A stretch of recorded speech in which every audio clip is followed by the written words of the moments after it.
I have been working as a therapist for approximately 3 years now. During my sessions with clients, I make it a point to take detailed notes about their progress and experiences. These notes serve as a reference for future meetings, helping me assess any positive or negative changes in their lives and enabling meaningful discussions about areas they can further improve upon. Client confidentiality is of utmost importance to me. However, if someone were to stumble upon my journal, confidentiality would be compromised. This concern arises from the possibility that I might go missing or encounter a worse fate. Several weeks ago, I received a request for an appointment without any specific details about the client's reasons for seeking therapy. The individual simply expressed a need for assistance in thinking things out. Fast forward to yesterday when the client, whom I'll refer to as Mr. Delaney, arrived at my office. As I prepared my notes, he seemed nervous, which is common for first-time clients. We exchanged greetings and I positioned myself with a notepad and pen while he settled on the couch. "It's a pleasure to finally meet you, Erwin," I greeted him. In response, he offered a subtle, nervous smile and requested that I refer to him by his last name, Delaney. I nodded in acknowledgement and he appeared lost in thought. Tapping my pen on the notepad, I started asking questions to learn more about him while subtly interweaving inquiries about the underlying reason for his therapy. Delaney enthusiastically spoke about his outdoor hobbies, particularly bird watching,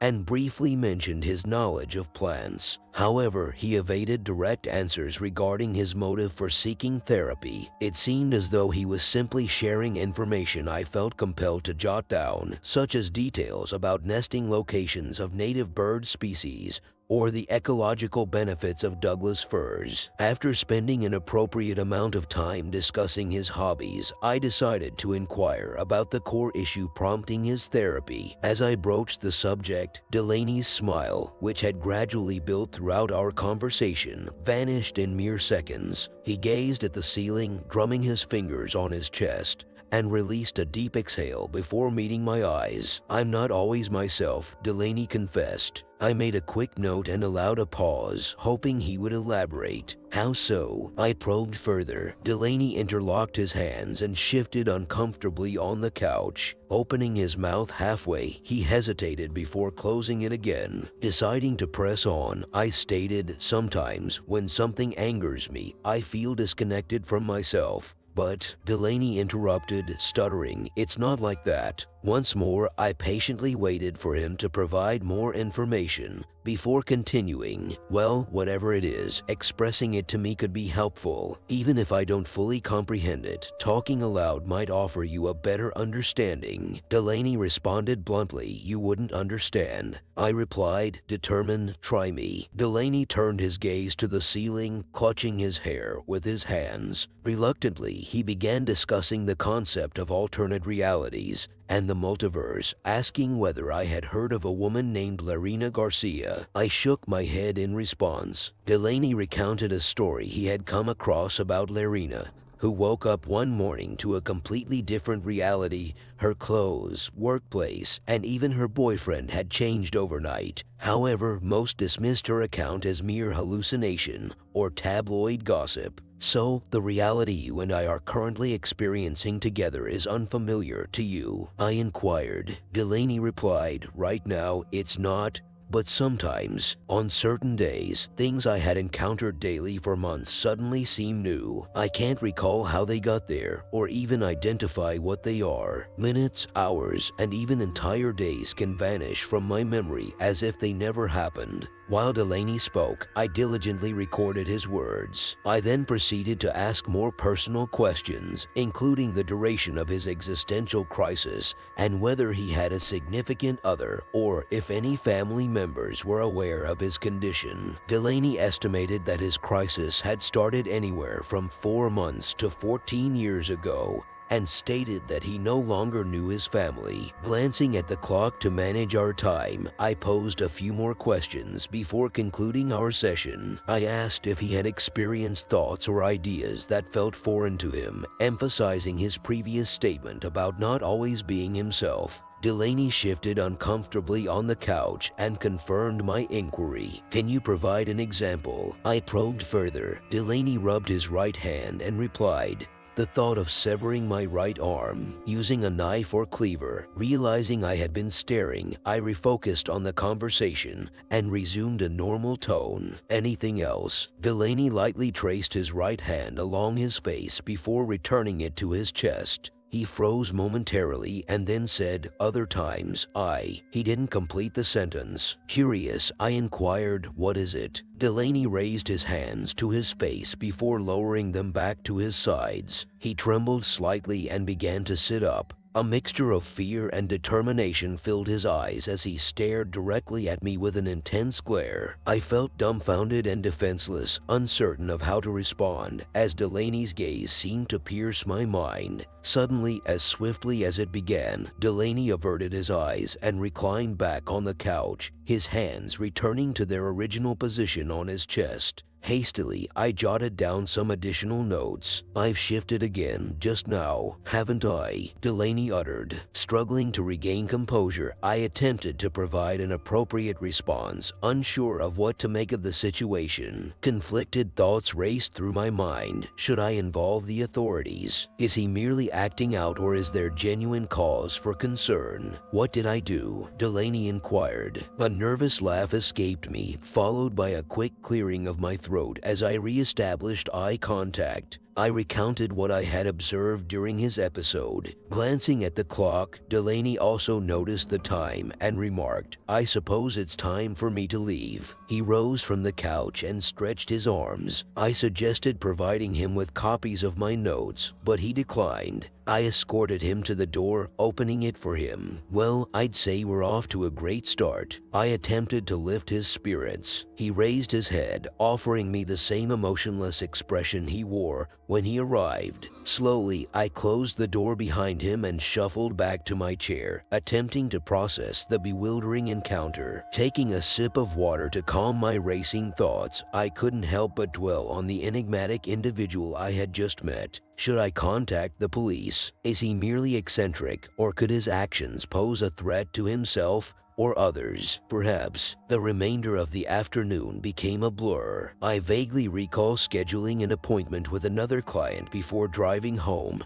and lying down on my bed. Despite my attempt to unwind, thoughts of Delaney's visit continued to occupy my mind. Feeling the need for some time off, I was grateful for an empty schedule today. It provided an opportunity for focused introspection and the chance to articulate my thoughts. Undoubtedly, I am curious to see how my sessions with Mr. Delaney will unfold, albeit moderately apprehensive. September 21st, 2014. I snapped awake at 3 in the morning to the sound of my cell phone's rhythmic vibrating on the end table next to my bed. I picked it up and waited for my eyesight to adjust to see Delaney's phone number sitting on the screen. I sat up and cleared my throat and answered, and immediately Delaney's crackly voice came through. "Can you come to my house?" he asked. I rubbed my eyes and pondered his question for a while. "You want to schedule a home appointment?" "Yeah, I guess." A troubling thought entered my head. What if this was a plan to kill me? I started panicking, thinking of what he could be capable of. "I could still come to your office, but I just feel like I might be a bit calmer if you could come to my house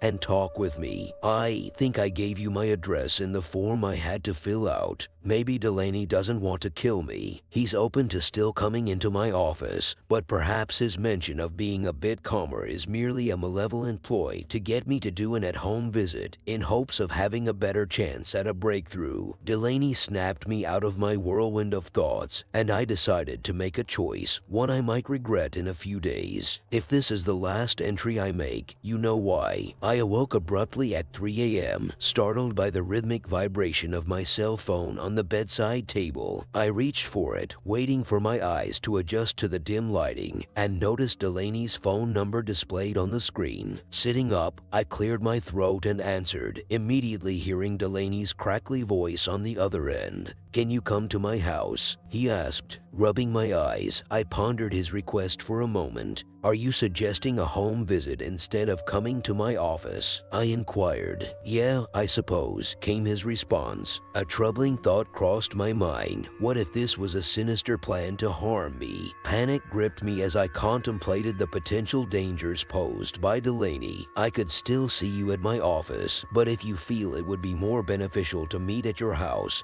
and have a conversation there, I can consider it. I believe you provided your address on the form you filled out," I said cautiously. Perhaps Delaney harbored no ill intentions towards me. While he expressed openness to a meeting at my office, his mention of feeling a bit calmer at his house could be a calculated strategy to lure me into an at-home visit, giving him a better opportunity for a significant breakthrough. Delaney's voice brought me back from the whirlwind of my thoughts, and I made a decision, fully aware that it might be one I regret in the days to come. If this turns out to be my final entry, you will understand the reasons behind it. September 25th, 2014. This serves as a brief entry before I head over to Delaney's place. Along with my usual stationery, I decided to bring a small serrated knife, just in case. Hopefully, I won't need to use it, and Delaney will remain unaware of its presence. Arriving at Delaney's house, I observed a somewhat quaint residence situated at the end of a winding street. The property was adorned with Douglas firs, casting shade over the majority of the area. After parking my car, I noticed scattered objects on the lawn.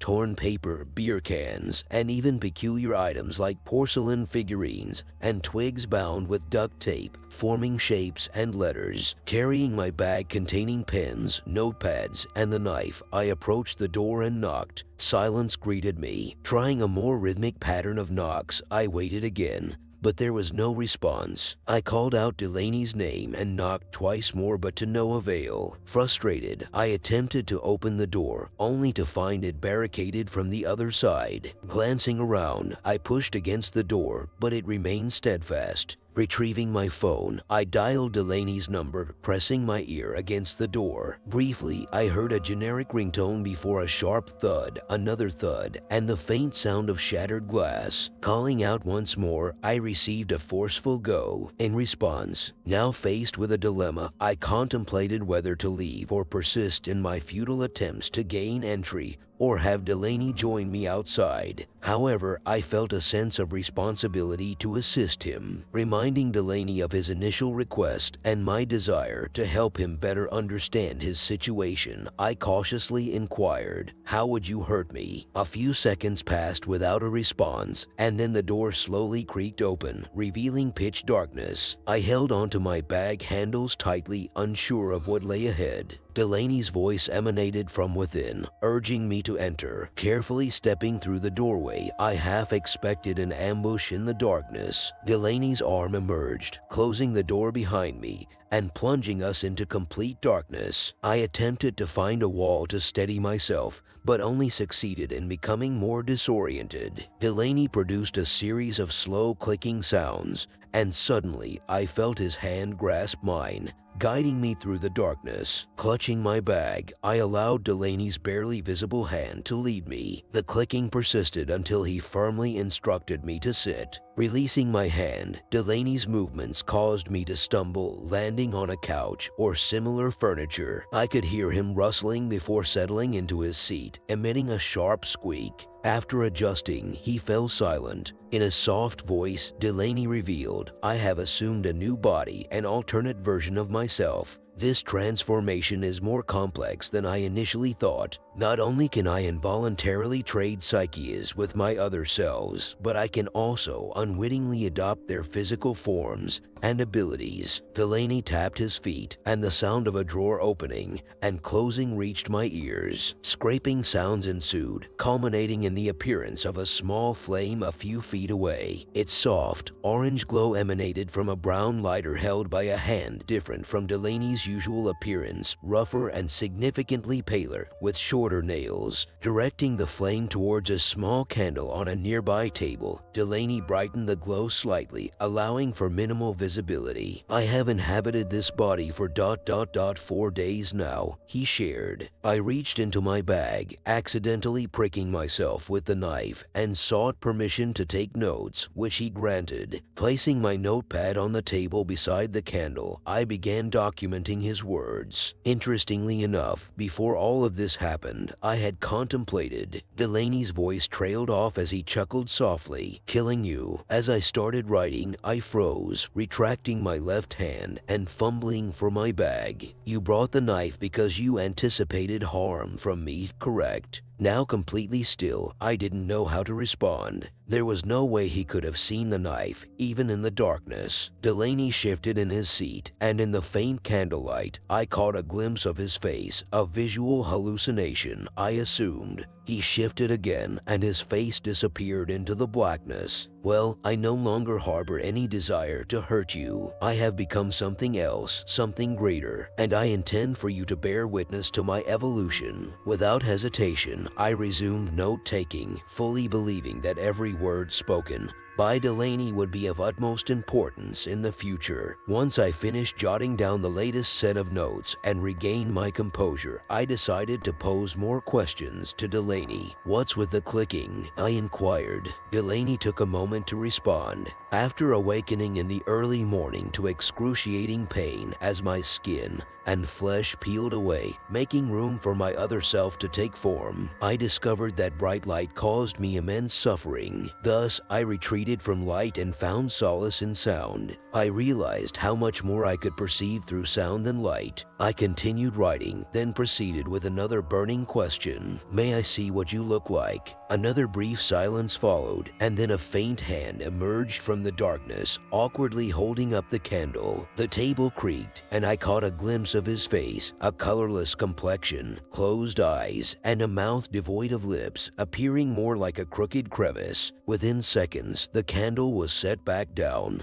and Delaney vanished again. "Now you have witnessed my form. As my chosen witness, you will eventually come to understand the full extent of my transformation," Delaney stated. Feeling increasingly uneasy, I wanted to inquire about what it meant to be his witness. "At a later time, everything will become clear. For now, feel free to continue with your questions." Reluctantly, yet driven by curiosity, I asked more concise questions about Delaney's mental state, any recent suicidal thoughts, and the changes in his bodily functions. With my inquiries satisfied, I stowed away my notepad, and we sat in silence for several minutes. Eventually, I rose to bid farewell, but Delaney swiftly interrupted. "Stay here," he commanded. I questioned why. "As my witness, you must remain with me to experience any further physical or psychological transformations I may undergo." Explaining my responsibilities, including helping multiple clients and attending to personal tasks, I emphasized the limitations of my availability. "Do you not grasp the significance of the task I have bestowed upon you? I am worth far more than those despondent individuals surrounding you. You have witnessed my new self, comprehending what I have become. Yet, you reject the opportunity to bear witness to my evolution."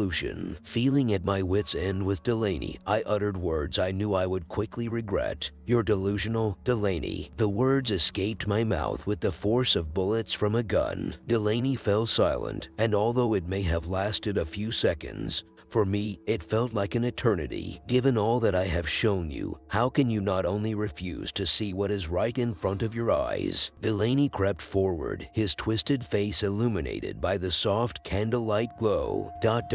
But also call me delusional." Uncomfortable and filled with unease, I replied, "I don't want to hurt you." Delaney offered a soft, crooked smile. "Nor do I have any intention of hurting you. Yet, you allow fear and hesitation to hinder your opportunity to witness and ultimately experience all that the multiverse has to offer." The smile faded, replaced by a more serious expression. "Are you truly willing to forfeit the chance of becoming someone greater than you could have ever imagined, to be a part of something beyond your current realm of understanding. Dumbfounded, I struggled to formulate a coherent response, leaving us enveloped in silence for an extended period. Driven by curiosity or perhaps influenced by an external force, I suddenly found myself willing. It could be that Delaney's words tapped into an unspoken yearning within me, or perhaps it was all an elaborate plot to end my life. At that moment, and even now, sitting in Delaney's room with only a flashlight to guide my writing, fear has transformed into intrigue. I admit I am both excited and anxious about what lies ahead. October 2nd, 2014. For the past week, I have been staying at Delaney's house, except for occasional outings for food and essential errands. My days have been devoted to monitoring Delaney and providing him companionship.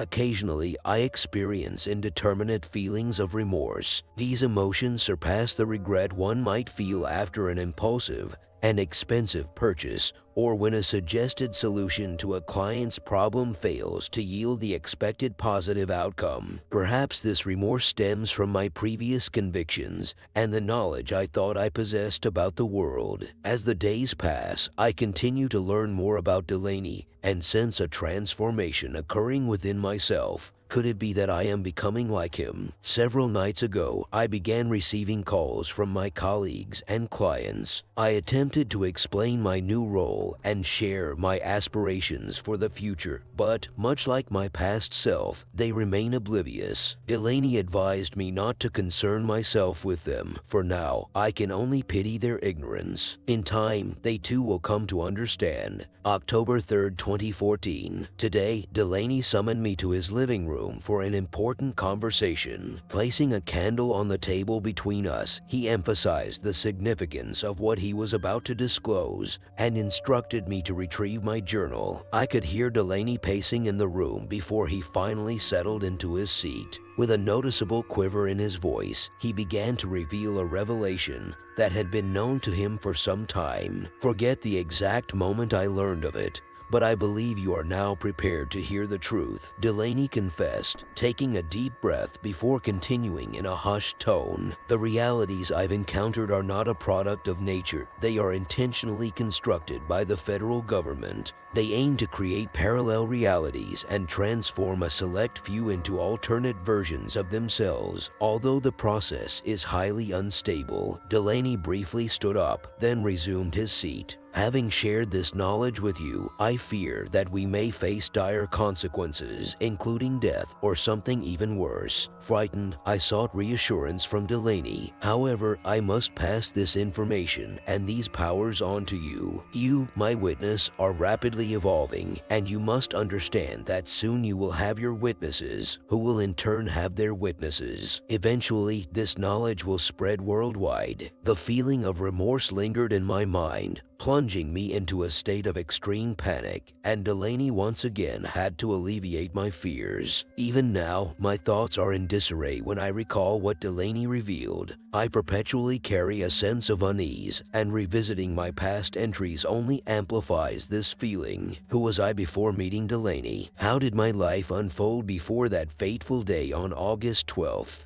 I sense that I am on the precipice of greatness and power, yet I no longer recognize myself. At times, my thoughts feel foreign and detached, if that notion makes any sense. When will this journey come to an end? October 8th, 2014. I awoke to see my skin and a little of my flesh sliding off of my entire body. I remember as I cried and writhed in pain. Delaney, wearing a mask and thick black robes that he wore to hide from the light, came up to the doorway of my room and stood there, patiently watching as my skin began to miraculously regrow. Blood was seeping out of the rest of my skin from the soles of my feet to the top of my head as it peeled away and then grew back. I was in too much shock and pain to think straight, but seeing Delaney give me assuring nods and remembering his promises reminded me that the worst would soon be over. Even after my skin stopped falling off shortly afterward, I was still in overwhelming agony. Delaney left and returned with a cup of water and handed it to me. Despite my arms feeling like they were impaled with millions of miniature, piercing needles, I still managed all my willpower to lift the cup to my mouth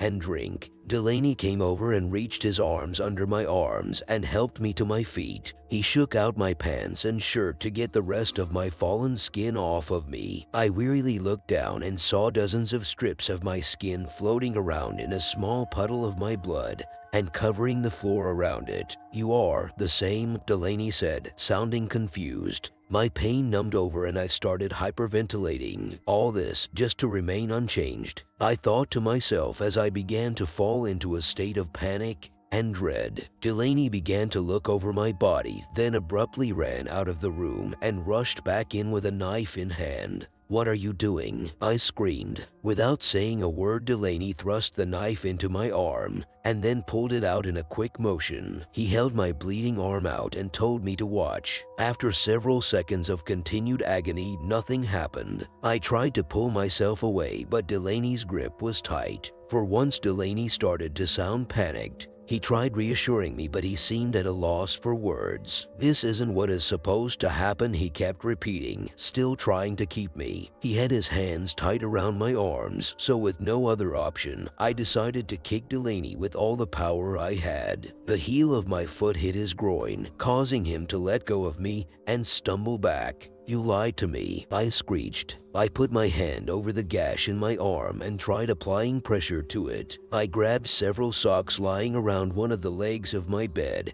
and wrapped them around my wound and tied them all together. Once again I screamed, calling him a liar. He was near the door and kneeled with his head away from me. "Look at me." Delaney remained silent and defeated. I felt the anger and despair within me surging, and without another thought I ran up and, with both hands, tore the mask from Delaney's head and cast it away, revealing his twisted, inhuman face. He cried out and fell to his knees. I tore the thick duct tape that Delaney had used on all house curtains to seal them shut and pushed the curtains aside, letting the hard, outside light rain in and onto Delaney's vulnerable skin. Once again, Delaney screamed even louder and tried to cover his face with his gnarled hands. The only thought on my mind at that moment was anger and a feeling of revenge. I picked up the knife he had used to pierce my arm and stabbed his arm. "What happened?" I cried. Delaney was wailing in pain. I ran the knife down his robe and tore it open, allowing more of that bitter sunlight that he despised so much to hit his tattered flesh. I could see his face start to sag and bubble up.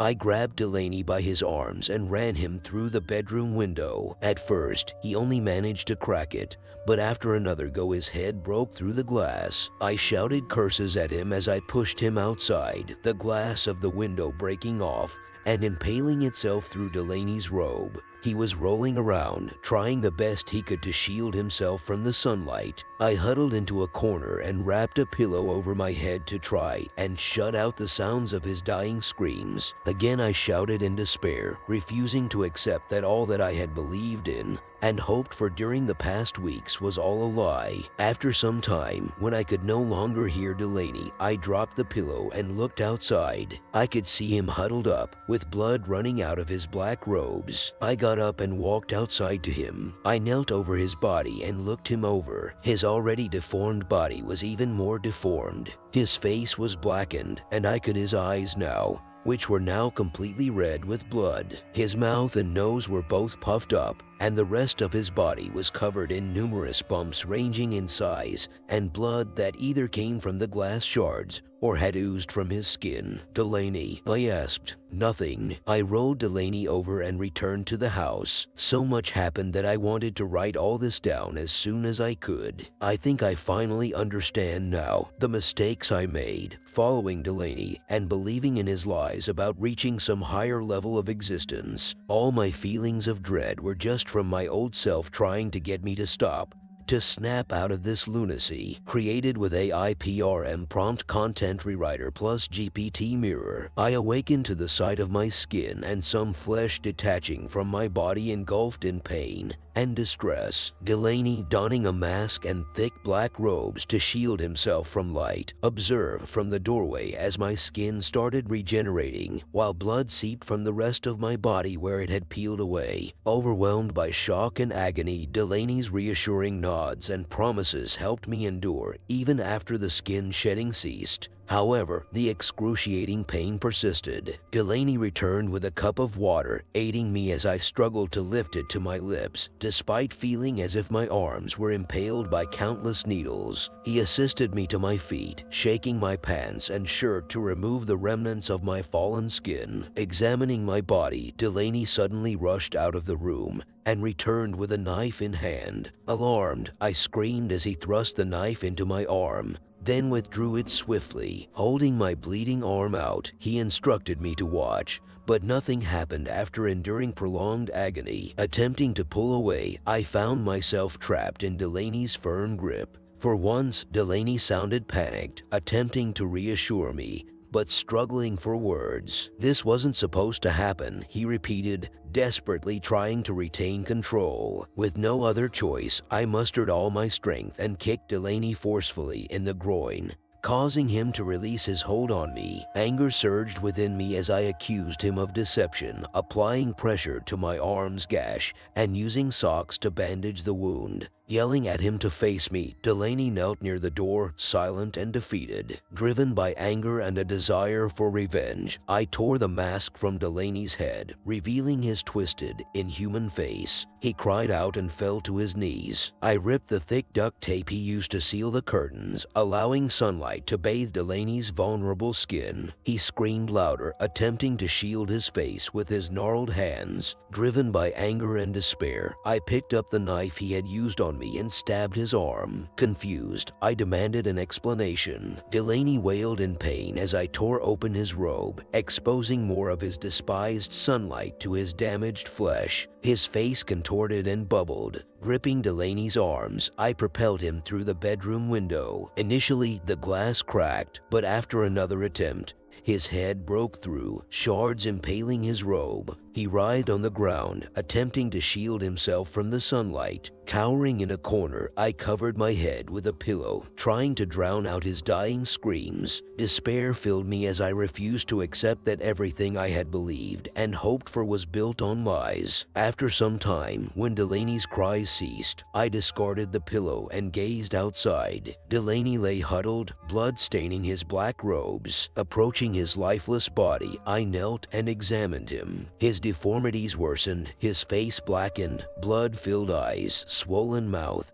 and nose, and numerous bumps covering his body. I rolled him over and returned to the house, compelled to document these events. I now understand the mistakes I made, following Delaney and falling for his lies about ascending to a higher state of existence. The dread I felt was my old self's attempt to snap me out of this delusion. Caught up in Delaney's fantasy, I killed him in cold blood as soon as his illusions crumbled. I feel no remorse for his death, and the readiness to end his life predates his attack with the knife. What have I become? But Delaney was no longer himself. He had transformed into something else. He could survive without sunlight or vitamin D, moving in darkness through echolocation. As for his claims about the government and manufactured alternate realities, I remain divided on their veracity. My mind feels fractured, torn between conflicting beliefs. Reviewing Delaney's revelations, my brain refuses to reach a consensus on what is real and true. For now, rest and contemplation seem the best course of action as I ponder what to do with Delaney. I was so caught up in Delaney's fantasy that as soon as it began to fall apart, I killed him in cold blood. I feel no remorse for killing Delaney though, and already felt willing to end his life even before he knifed me. What kind of a person have I turned into? But Delaney wasn't himself. He was something else. He was able to live independently without any source of sunlight, or vitamin D as a whole for that matter, and could move in the darkness with echolocation. I'm still split on what to think about what he mentioned about the government. Even if what he said was true, and any alternate realities are just manufactured, how could that make any sense? I felt like my mind is fractured on what to believe. I keep on reading back on what Delaney had told me, but neither side of my brain wants to agree on what's real and true. I feel like for now my best course of action is to rest and think everything over and figure out what to do with Delaney. October 9th, 2014. Final entry. Late at night, while sleeping in Delaney's old bed, I was abruptly awakened by a noise emanating from the vicinity of the front door. Fearing Delaney's resurrection and seeking revenge, I swiftly grabbed my journal, shattered the window screen, and stealthily made my escape from the house. Emerging from the dense Douglas firs, I encountered an individual clad in a silvery gold hazmat suit. Before I could react, he struck my chest with a rod-like object, causing me to gasp for air and stumble backward. The man approached, placing his hand on a device attached to his suit's neck. Patient neutralized. How should we proceed? He uttered in a muffled tone. Two additional hazmat-suited individuals approached and hoisted me by my limbs. The man released his hand, and together they carried me into a van, eventually leading me to lose consciousness. Now, I find myself awakened in a small, white room. A well-dressed, amiable woman has entered, informing me that I will serve as AARMAC's new template for forthcoming projects. She emphasized that I am expected to commence work on these projects imminently and that I will not be permitted to leave. Referring to the facility as my new home, she extended open arms accompanied by a warm, enticing smile. Spotting my journal protruding from my jacket, she attempted to confiscate it. However, I insisted on jotting down a few more thoughts, to which she reluctantly agreed, cautioning that it would eventually be taken away. Hence, here it is. Though misguided in my decision to follow Delaney, it has become evident that he was ultimately correct. Now, I must face the repercussions of my actions. May this journal find its way into the hands of a more vigilant soul, be it within this reality or another. Alternatively, these individuals will probably discard it into a pit of fire, reducing this entire account to ashes. And so, this marks the conclusion. As we reach the end of this chilling tale, darkness envelops the screen, but the horrors still linger in our minds. If you dare to explore more bone-chilling stories and brave the depths of fear, be sure to subscribe to our channel. Remember to turn on notifications so you're always one step ahead in this harrowing journey. Thank you for watching, and may your nights be filled with terror.